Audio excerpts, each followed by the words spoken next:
everyone, welcome back to my channel. My name is Paola and this is Bad Influencer. This is a series where I'm talking about books that I haven't talked about enough or at all on my channel in the last couple of years.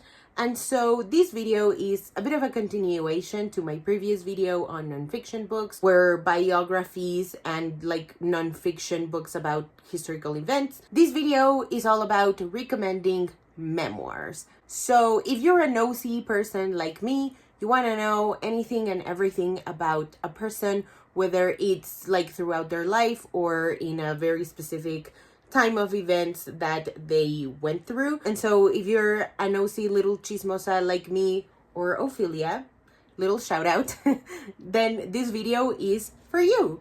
First off, I'm going to start with the graphic memoirs, kicking things off with one of my favorites of all time, A Game for Swallows by Seina Virached. This one I read because of Karen from the Audiobook Aficionado, who hosted the Week of Graphic Novels for a couple of years.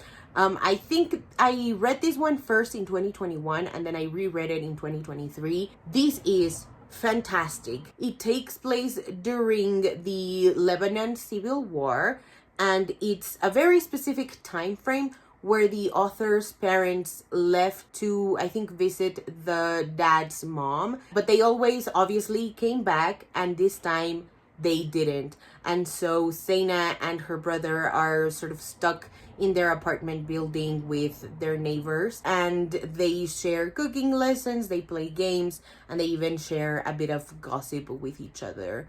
I think this book is about community and the ways that we can show up for each other, be there for each other. Seina and her brother were unbelievably young when this happened to them, and it's obviously like a really tense moment because they don't know what happened to their parents. They don't know that they were disappeared or killed, or they don't know that they are still at the grandma's house but they can't come back because of the attacks that are happening. It feels very, very claustrophobic because they are stuck inside a house. I think the format really lent itself to showcase just how trapped Seina and her brother were during this time. Persepolis by Marjan Satrapi. This one I read because of Zoe from Read by Zoe, and I think Hannah from A Clockwork Reader also talked about this book. So this is a coming-of-age graphic memoir set during the Islamic Revolution in Iran, and it follows Marjan Satrapi during her childhood in Iran and her teenage years in Vienna. This one is very similar to A Game for Swallows in its art style, and its color palette is black and white. Here you go.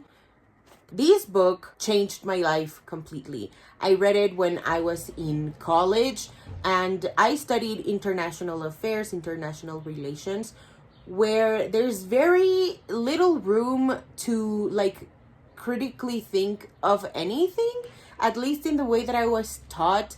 It was very numbers, very economics, and this was the first person account that I read from a survivor of any kind of revolution or any kind of international or national conflict that we covered in school. It sort of like shook me awake to realize that the numbers that we were covering in college were not just numbers, they were people, which I know sounds really dark and grim and really uncritical of me, but that's a story for another day. I just went through college with a very different mindset. You should definitely check this out if you're curious about one specific life story set during the Islamic Revolution. In Fun Home by Alison Bechdel. This one I read because of the musical. This is Alison Bechdel's memoir, and it's about her relationship with her late father. I think you should read this book because it got turned into a musical and it is phenomenal.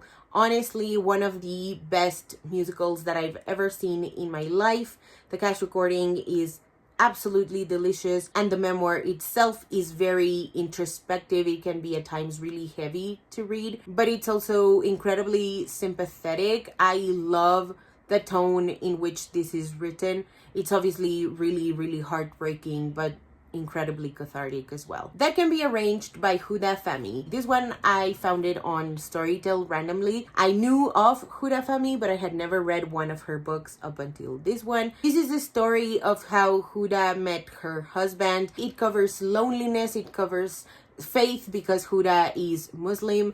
It covers family expectations, societal expectations, and I think that can be quite like the harrowing experience. I know I myself have dealt with those like feelings, obviously not from the lens of someone who's Muslim, but the way that Huda Fahmy talks about them, writes about them, draws about them is very funny and relatable. It also navigates like her mismatched suitors, the aunties, the gossiping. I think you should read this book because it's incredibly funny and relatable. And the art color is so colorful. It's also quite cartoony. Moving on to text-only memoirs.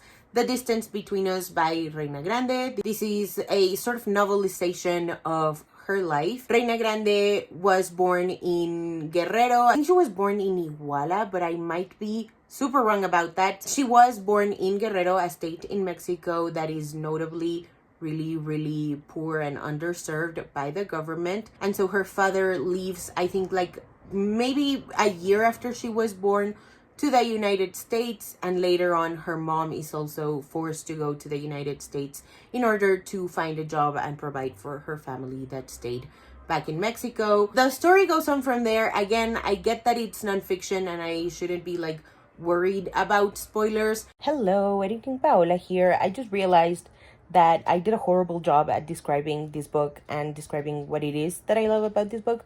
So I'm just gonna read you the last sentence of the Goodreads synopsis that I feel captures how I felt reading the book and what this book is about as well. Funny, heartbreaking, and lyrical, The Distance Between Us poignantly captures the confusion and contradictions of childhood, reminding us that the joys and sorrows we experience are imprinted on the heart forever, calling out to us of those places we first called home. Pretty by K.B. Brookins. This is the author's memoir throughout their life as a trans masculine person who was born and raised in the state of Texas.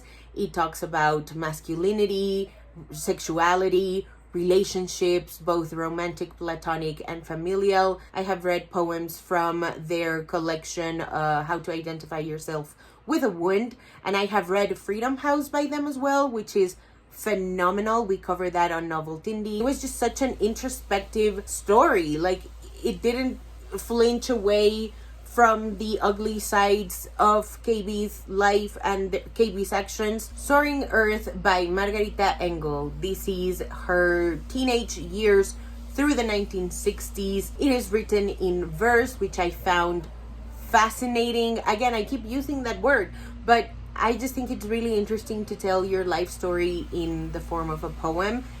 And it was heartbreaking. It was another one of those books that sort of shook me awake to like, people live through this time. It's just one of those like deeply specific stories that you can't help but be like, whoa, a lot of people must have been feeling this way. On to celebrity memoirs. First up, I want to talk about I'm Glad My Mom Died by Jeanette McCurdy. It's about parental failings. It's about obviously maternal abuse. It's told in a very interesting way where I feel like Jeanette McCurdy doesn't write it as if she's looking back on the things that she went through as much as she's writing about them in the moment. So instead of saying like, when I was 2 years old, this is what happened, it's more like, I'm 2 years old, this is what's happening now, if that makes sense. I think that tabloids and the media misrepresented this book about it being just about her time in the spotlight. This is much more about her relationship with her mother, because obviously it's called I'm Glad My Mom Died. And so again, if you haven't already checked it out, definitely do so now. The Woman in Me by Britney Spears. This book was wild. I know a lot of people criticized it because of the writing style and the way that it was sort of choppy, but I love that you can sort of feel like you're reading Britney Spears's Instagram captions. And I think that's like sort of true to who she is, or who she portrays herself to be on social media. This was really interesting and really eye-opening, because you can tell that Britney Spears really loved being on stage, but that love was obviously soured and tainted because of how exploited she was, not just by her family and by the industry, but by the people that surrounded her that were meant to love her. And last but certainly not least, I want to recommend Sane, the autobiography. This covers the making of Mind of Mine, Sane's debut album. So it's about his leaving of One Direction and into his solo career. It also has some like song notes here and there of how the songs came about. It's really interesting, really fascinating, especially as someone who was a really big fan of One Direction and has followed their solo careers somewhat thoroughly. Alrighty, so that is it for today's video. Thank you guys so much for watching. If you haven't already and you'd like to, go ahead and hit subscribe, and I'll see you in the next one.